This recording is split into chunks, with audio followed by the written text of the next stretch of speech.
Welcome to our deep dive into the 48 Laws of Power, Yeah. a book that's been called Machiavellian, Oh, yeah. controversial, even disturbing. But for those who want to understand how power really works, Right. it's an eye-opening read. Absolutely. It pulls back the curtain on the strategies used throughout history, from ancient rulers Right. to cunning courtiers to, Yeah. well, let's just say some folks who weren't afraid to play dirty. Yeah. Some of those folks were really good at getting what they wanted. Exactly. So Throughout history, it makes you think. what makes this book so fascinating is that it doesn't sugarcoat anything. Right. It lays bare the often unspoken rules of the game, Yeah. drawing insights from figures like Julius Caesar, Louis XIV, Oh, wow. even P.T. Barnum. Okay. Yeah. And it forces us to ask, are these tactics still relevant today? It's almost like having a secret decoder ring for human behavior, right? It really is. So how does this book approach the concept of power? Is it about brute force, manipulation, or something else entirely? It's definitely more nuanced than just brute force. Okay. The book emphasizes that power is a game of perception and strategy. Okay. It's about understanding the psychology of influence and knowing how to position yourself to get what you want. Okay, so it's less about being physically strong. Right. And more about being mentally agile. Exactly. Give us an example of one of these laws that illustrates this idea. Let's start with Law 1. Never outshine the master. Okay. It's a simple concept, but incredibly profound. Right. The book argues that making your superiors feel insecure is one of the fastest ways to sabotage your own success. Interesting. It's not enough to just be competent. You also have to manage the egos of those above you. Exactly. It's about understanding the delicate balance of power dynamics. Oh, Think about it. If you constantly outshine your boss, you're essentially making them feel threatened. right. And a threatened person is rarely a rational or supportive one. So it's not just about being good at your job. It's about making sure those in power feel secure in their position. Precisely. The book uses the example of Nicolas Fouquet, Okay. finance minister to King Louis XIV. Wow. He threw a lavish party, intending to impress the king. However, it was so extravagant that Louis XIV felt threatened, Really? perceiving Fouquet's wealth and influence as a challenge to his own authority. Oh, no. The result, Wow. Fouquet was imprisoned for the rest of his life. Wow. Talk about a party foul. Yeah. It seems like a pretty harsh punishment, but it highlights the point that power is often about perception rather than objective reality. Absolutely. And this leads us to another fascinating law that really flips the script on conventional wisdom. Okay, let's hear it.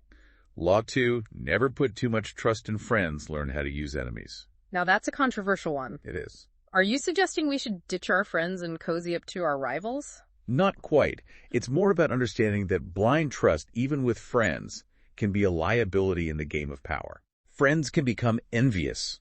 They can betray you. Right. Or they can simply hold you back. Yeah. Enemies, on the other hand, often have more to prove and can be surprisingly reliable allies. So it's less about being against friends and more about recognizing that sometimes the people you least expect can become your strongest supporters? Think of Miguel de Cervantes, Okay. author of Don Quixote. When he was imprisoned for debt, it was a former enemy who came to his aid Wow. while his friends abandoned him. That's a powerful example. It is. It challenges the idea that we should only surround ourselves with people who agree with us. Right? Sometimes a little friction can actually lead to greater understanding and even support. It's about recognizing that relationships are fluid and the dynamics of power can shift in unexpected ways. Yeah. The key is to be adaptable and to see beyond the superficial labels of friend or enemy. Okay, so we've got never outshine the master and never put too much trust in friends, learn how to use enemies. These laws seem to suggest that power is as much about understanding human psychology as it is about strategy. Yes. Is that a fair assessment? Absolutely. The book emphasizes that to truly wield power, you need to be a student of human nature. Okay. You need to understand what motivates people, what their fears and insecurities are, and how to leverage those insights to your advantage. So it's not just about being clever or manipulative. Right. It's about being perceptually sharp, almost like a social scientist. Yes. The 48 Laws of Power encourages you to become an observer of human behavior, Okay. to decipher the unspoken rules and motivations that drive people's actions. This is fascinating stuff. It really is. We're already starting to see how these laws can be applied not just to historical figures, but to our own lives as well. Absolutely. But before we get too ahead of ourselves, let's dive deeper into the next set of laws. Okay. These seem to focus on the idea of manipulating perception. Is that right? That's right. Many of the laws center around how you are perceived by others. Okay. It's not about being fake, Right. but understanding that image is a form of power in itself. So it's not just what you do, it's Yeah. how you present yourself, kind of like personal branding, Mm-hmm. but with a Machiavellian twist. Exactly.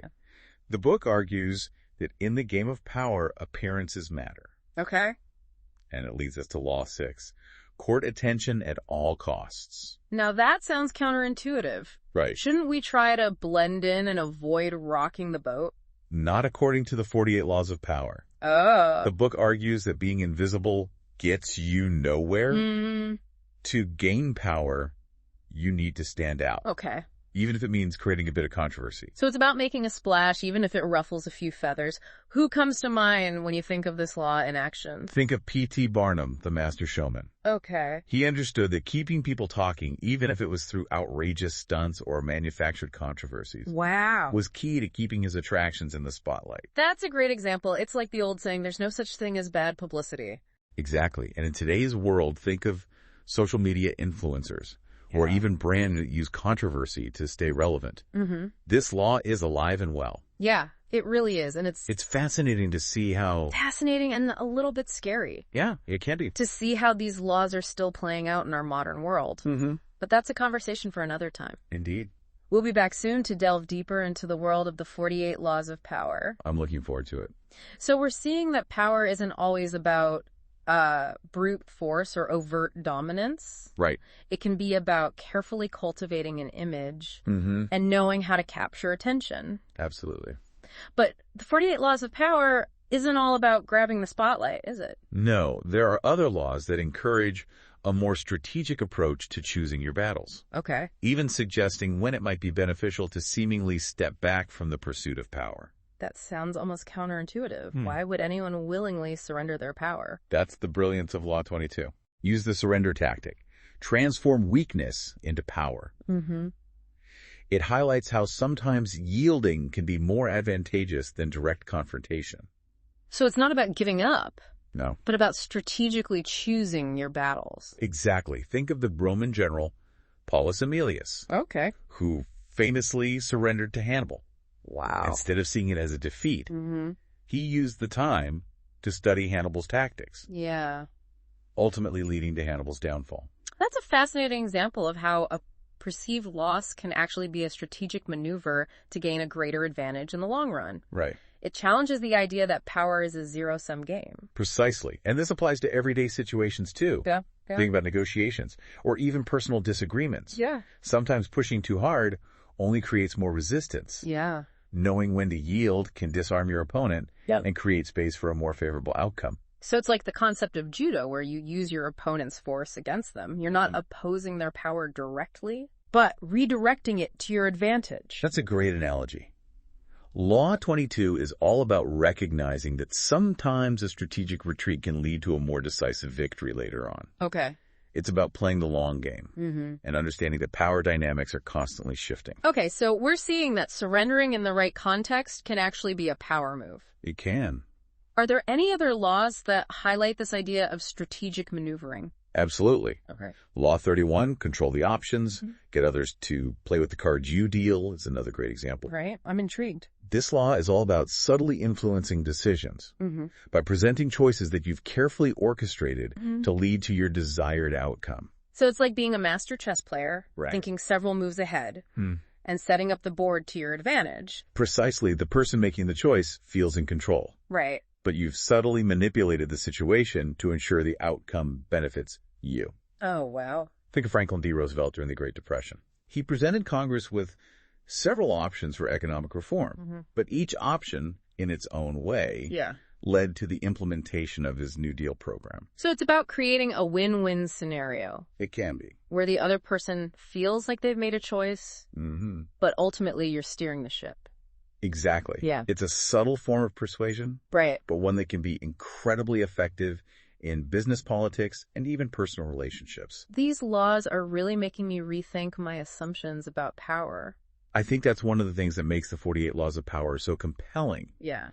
It challenges our preconceived notions. It's not just about dominance or control. Right. It's about understanding these subtle dynamics and using them strategically. And that's one of the most important takeaways from the 48 Laws of Power. Yeah. It encourages you to be aware of these dynamics, to recognize them in yourself and others, and to use this knowledge to navigate the complexities of human interaction. But there's another side to this, isn't there? Some of these laws sound pretty ruthless. They do. Are we condoning this kind of behavior? That's an important point to address. Yeah. The 48 Laws of Power is a guidebook, not a rule book. Okay. It's about understanding how power operates in the real world. Right. Not necessarily endorsing every tactic. So it's like a map of the human psyche, but it doesn't tell you which roads are ethical or which paths are dangerous. Exactly. The book itself is amoral. Okay. It's up to the reader to determine how to apply this knowledge ethically and responsibly. So it's about awareness, not necessarily about becoming a Machiavellian mastermind. That's right. The 48 Laws of Power is a tool for self-reflection as much as it is a guide to understanding the dynamics of power in the world around us. It encourages us to examine our own motivations and behaviors. And to consider how we might be using or misusing power in our own lives. Okay, so we're not encouraging anyone to go out and manipulate people. No. But rather to become more conscious of the subtle ways in which power dynamics influence our interactions. Precisely. And that brings us back to one of the earlier laws we discussed. Okay. Infection. Avoid the unhappy and unlucky. Right. It's not about being callous or insensitive, but rather about recognizing that negativity can be contagious. Yeah. And that we need to protect our own mental and emotional well-being. It's like that saying, you are the average of the 5 people you spend the most time with. Exactly. We need to be mindful of the energy we surround ourselves with. And that's the beauty of the 48 Laws of Power. Yeah. It sparks these kinds of conversations. It challenges our assumptions. Right. And it encourages us to think critically about how power operates in our lives and in the world around us. This deep dive has been incredibly insightful. It has been. We've explored the history of power dynamics, decoded some of the most intriguing laws, and even wrestled with the ethical implications of using this knowledge. It's a lot to consider. We've covered a lot of ground, from the subtle art of managing perceptions to the strategic brilliance of knowing when to yield. But with 48 laws to explore, I feel like we've only scratched the surface. Yeah. What are some other key takeaways that you think our listeners should keep in mind? It's true. We've only just begun to unravel the complexities of power dynamics as presented in this book. But if I had to choose one overarching theme that resonates throughout the 48 Laws, it's the idea that power is a constant negotiation. Okay. It's fluid, it's dynamic, and it requires a keen understanding of human psychology. So it's less about brute force or control and more about navigating the intricate dance of influence and perception. Exactly. And that brings us back to one of the laws we discussed earlier, court attention at all costs. Right. In today's hyper-connected world where everyone is vying for attention, this law seems more relevant than ever. It's like P.T. Barnum's playbook has become the norm in the age of social media, right? Everyone's trying to create a spectacle to go viral, to stand out from the crowd. Think about how brands use controversy to stay relevant, or how politicians leverage social media to shape public opinion. Yeah. Whether we like it or not, the ability to capture and hold attention is a powerful tool. But as we've discussed, the 48 Laws of Power doesn't offer any moral judgments. It simply presents these laws as observations of how power has been wielded throughout history. Yeah. So how do we reconcile this pursuit of attention with ethical considerations? That's where the real challenge lies. The 48 Laws of Power is a mirror reflecting the realities of power dynamics, but it doesn't provide a moral compass. It's up to each individual to determine how they want to use this knowledge. So it's like a power tool. Yeah. It can be used to build something great or to cause destruction. The choice ultimately lies with the user. Precisely. The book encourages us to examine our own motivations, to consider the consequences of our actions, and to use this knowledge wisely.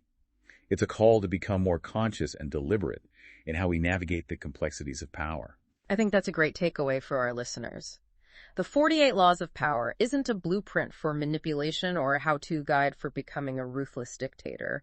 It's a framework for understanding the often unspoken rules of the game, Right. for recognizing these patterns in ourselves and others, and for making more informed choices about how we wield power in our own lives. Well said. It's about empowering ourselves with knowledge, but also with the wisdom to use that knowledge ethically and responsibly. This deep dive has been a fascinating exploration of the nuances of power. We've uncovered historical examples, decoded strategic laws, and wrestled with the ethical implications of wielding influence. But as with any deep dive, the journey doesn't end here. There's always more to explore, more to learn, and more to consider. The 48 Laws of Power is a book that can be revisited again and again, offering new insights and perspectives each time. So to our listeners, we encourage you to continue this exploration. Dive deeper into the laws that resonated with you. Consider how they manifest in your own life. And most importantly, use this knowledge to navigate the world with a greater understanding of the forces at play. Remember, knowledge is power, but wisdom is knowing how to use it. Thanks for joining us on this deep dive into the 48 Laws of Power. Until next time, stay curious, stay engaged, and stay empowered.